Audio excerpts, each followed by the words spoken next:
Don't judge a book by its cover, a phrase that everyone has been terrorized with for generations. And here's why I think we need to. Hi, I'm Kate, and welcome. You're gonna have to excuse this groggy voice I have going.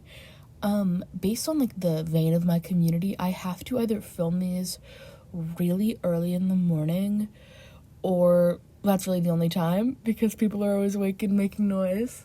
So, my apologies. So, book talk. Bookstagram. Book?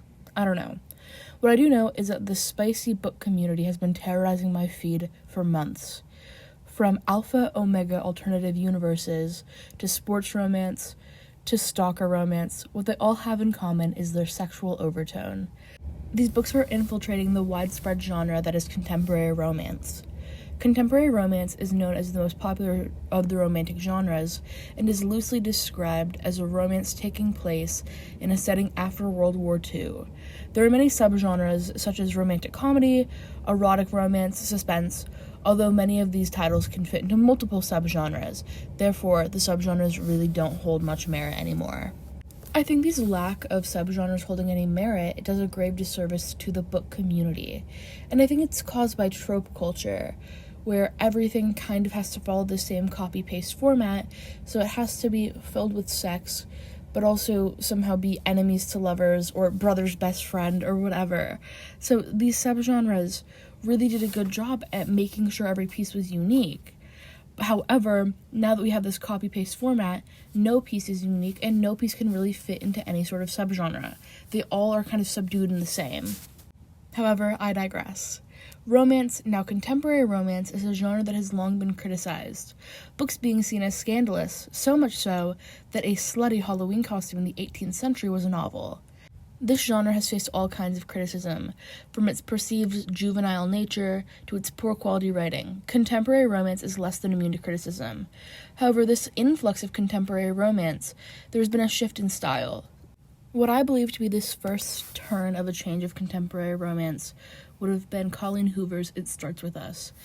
This book having gained popularity in 2021, the memes going around about girls in high school carrying this novel in their bags, going months without reading it. These memes make it easy to say that the public disdain for Colleen Hoover and books adjacent is another way to make fun of girls, but I disagree. I truly do think that there's merit here, particularly in these deceptive covers, the Canva drawing styles that have been getting flack for months now. The first young adult book I recall with this cover is The Low Hypothesis by Ali Hazelwood, which was initially a Raylo fanfiction, which becomes very important later on.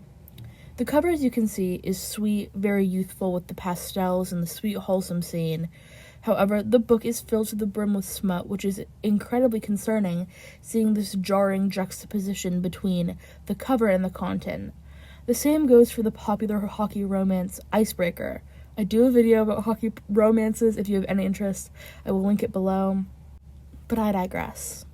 I recently saw a TikTok of a middle school librarian saying that her 8th graders were requesting Icebreaker. Sometimes students request a book and I cannot give it to them. Case in point, Icebreaker. I had a student request Icebreaker yesterday, and if you read Icebreaker, you know why I cannot give it to an 8th grader. Side note, let's talk about the cover.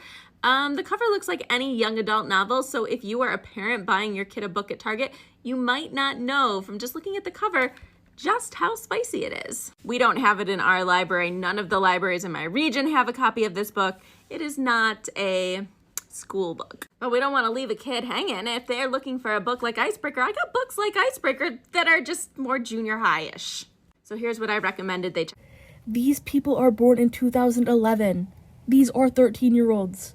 They do not need to be reading this.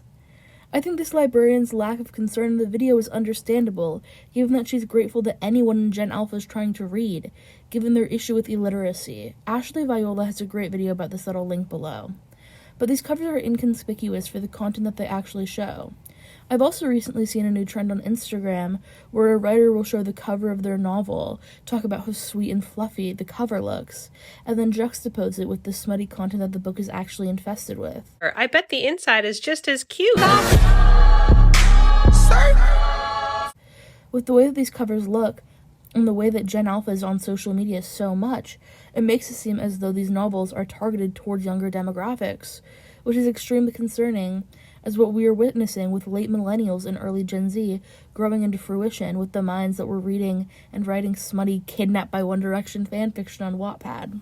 Here I am, circling back to my point about the love hypothesis being fanfiction initially. As someone who read and wrote an absurd amount of fanfiction, I've been able to recognize that the sexual content I was reading as a child forced me to want to be a hypersexual being at such a young age. I also recently watched a video entitled, "You're Not Sexually Liberated, You're Just 16." And I think that this video holds merit in this conversation, that this explicit content allows girls to perceive themselves as sexually mature, and it makes them more apt to being groomed.